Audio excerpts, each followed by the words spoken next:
Okay, guys, we're here for lesson 8 of The One and Only Ivan. Okay, here is our book, The One and Only Ivan, for those of you who have it.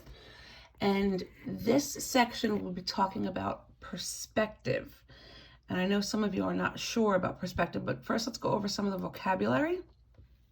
Okay, it says bedraggled.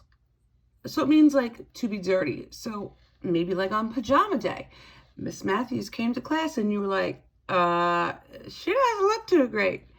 I might have looked like I just come out of bed, bedraggled, or that I hadn't showered, I hadn't brushed my hair. Surly means bad-tempered and unfriendly. So maybe if someone's in a bad mood, you might think that they're surly. Daintily, to do something delicately and carefully. So sometimes you might see, like a girl, if there's something, tough or rough, if she's not a girl who can handle that, she might be very daintily or delicately, or if you see a big burly guy with a little baby and he's not used to being around babies, he'll be very careful and very delicate. If you're holding some china or something really expensive, like some, glassware or, paper, plates, not paper plates, but really fancy plates, you want to be very delicate with that. And the last part is a flank. It's a part on the animal between the ribs and the hips. So it's kind of like a little bit below their chest area. So those are vocabulary words. And again, we want to focus on perspective, okay? So perspective is someone's view in a sense. Okay, wrong one. There we go. I want to go. I can describe the different perspectives or views of the character in the story. So like Miss Matthews may go through a situation and come out of it and like, oh my gosh, that one's so great. And Mr. Brown may be in the same situation and leave and say, that didn't go so well. So again, it depends upon someone's view, okay? So how a character views a certain situation. Perspectives are influenced by the character's experiences. So here's a situation, as an example. It says the Big Top is a place where wild animals live in captivity for the entertainment of humans. So that's the mall. It has Mac's perspective, the way Mac thinks about it, and the way Ivan thinks about it. And I think if you think about it, Ivan and Mac have two different perspectives on what life is like at the Big Top Circus. Okay, so I'm gonna start reading. Let's get my book ready here.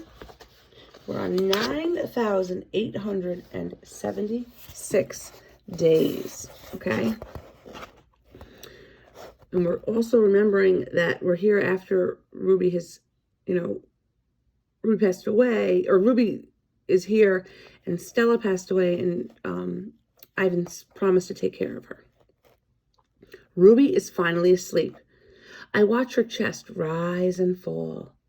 Bob is snoring. Bob, too, is snoring. But my mind is still racing. For perhaps the first time ever, I've been remembering.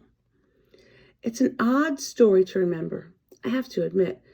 My story has a strange shape, a stunted beginning, an endless middle.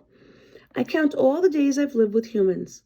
Gorillas count as well as anyone, although it's not a particularly useful skill to have in the wild.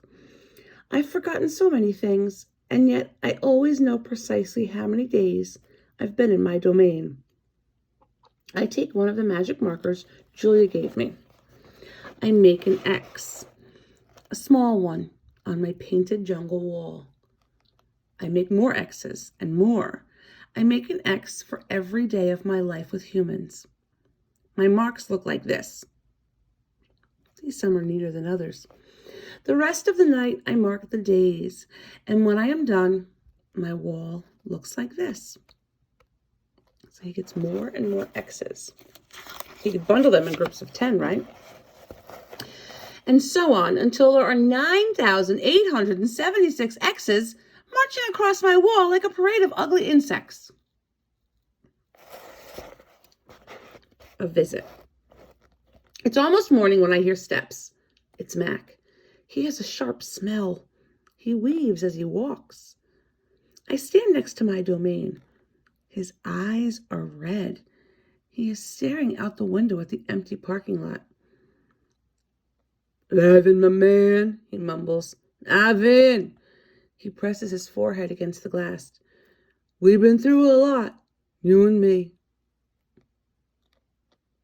Interesting visit from Mac. A new beginning. We don't see Mac for 2 days. When he returns, he doesn't talk about Stella. Mac says he is anxious to teach Ruby some tricks. He says the billboard is bringing in more visitors. He says it's time for a new beginning. All afternoon and into the evening, Mac works with Ruby.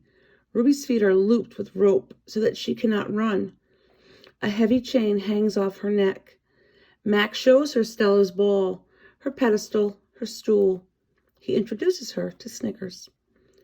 When Ruby obeys Mac, he gives her a cube of sugar or a bit of dried apple. When she doesn't, he yells and kicks at the sawdust. When George and Julia arrive, Mac is still training Ruby. Julia sits on a bench and watches them. She draws a little, but mostly she keeps her eyes on Ruby. Bob watches too. He's hiding in the corner of my domain under knot tag. It's raining outside, and Bob does not like damp feet.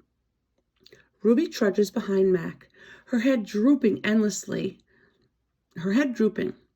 Endlessly they circle the ring. Sometimes Mac slaps her flank with his hand. Suddenly, Ruby jerks to a stop. Mac pulls the chain hard, but Ruby refuses to move. "Come on, Ruby." Mac is almost pleading. "What is your problem?" "She's exhausted," I say to myself. "That's the problem."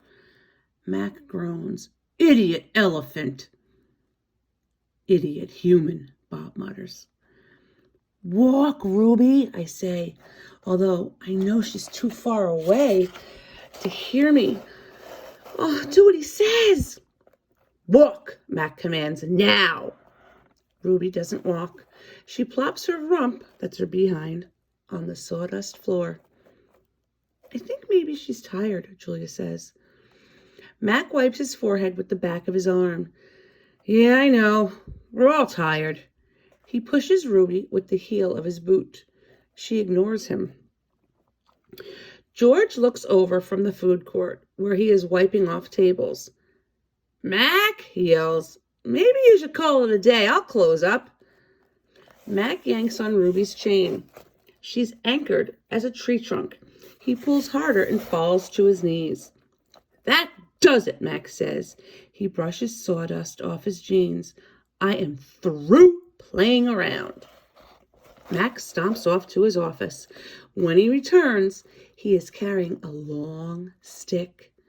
The gleaming hook on its end is almost beautiful, like a sliver of a moon. It's a claw stick. Mac pokes Ruby with the sharp point. Not hard, just a touch. I can tell he wants her to see how much it can hurt. I growl low in my throat. Ruby doesn't budge. She is a gray, unmoving boulder. She closes her eyes, and for a moment, I wonder if she might have fallen asleep. "I'm warning you," Mac says. He breathes out. He stares at the ceiling. Ruby makes a huffing sound. "Fine," Mac says. "You want to play it that way?" He draws back the claw stick. "No!" Julia cries. "I'm not going to hurt her," Mac says. "I just want to get her attention." Bob snarls. "Rrr." Mac swings. The hook slices the air just a few inches from above Ruby's head. "See why you don't want to mess with me?" Mac says. He draws back the claw stick again. "Now move." Ruby jerks her head, flinging her trunk toward Mac. She makes a noise that sends sawdust scattering. Rah! It makes my glass shiver. It is the most beautiful mad I have ever heard. Ruby's trunk slaps into Mac. I don't see exactly where she strikes him. Somewhere below his stomach, I think, and I know he must be uncomfortable because Mac drops the claw stick and falls down on the ground and curls into a ball and howls like a baby. Direct hit, Bob says. Ruby strikes back. Poor Mac. Mac groans. Oh! He stumbles to his feet and hobbles off towards his office. Ruby watches him leave. I can't read her expression. Is she afraid? Relieved? Proud? When Mac is gone, George and Julia lead Ruby from the ring. It's okay, baby. It's okay, Julia says, stroking Ruby's head. They settle Ruby in her domain and make sure she has fresh water and food. Before long, Ruby's dozing. Dad? Julia asks as George locks Ruby's iron door. Do you think Mac would ever hurt Ruby? I don't think so, Jules, George says. At least I hope not. Maybe we could call someone. George scratches his chin. I wish I could help Ruby, but I wouldn't know how. Who would I call? The elephant cops? Besides, George looks down. I need this job, Jules. We need this job. Your mom, the doctor's bills. He kisses the top of Julia's head. Back to work. You and me both. Julia sighs and reaches for her backpack. She removes a piece of paper, a bottle of water, and a small metal box. Homework first, George says, wagging a finger. Then you can paint. It's for art class, Julia explains. We're doing watercolors. I'm going to paint Ruby. George smiles. All right, then. Just don't forget your spelling. Dad, Julia asks again, did you see Mac's face when Ruby hit him? George nods. Yes, he said solemnly. I did. He shakes his head. Poor Mac. He turns away, and only then do I hear him laughing. So George thought it was funny how Ruby hit him like that. Okay? So again, I want you to think about maybe the way that Ruby sees what's going on compared to the way that Ivan or Mac sees how things are going on. Okay? So what I want you to do, it says, right? We've got Mac's perspective on how things are happening. We've got Ruby's perspective. She's right in there in the ring with Mac.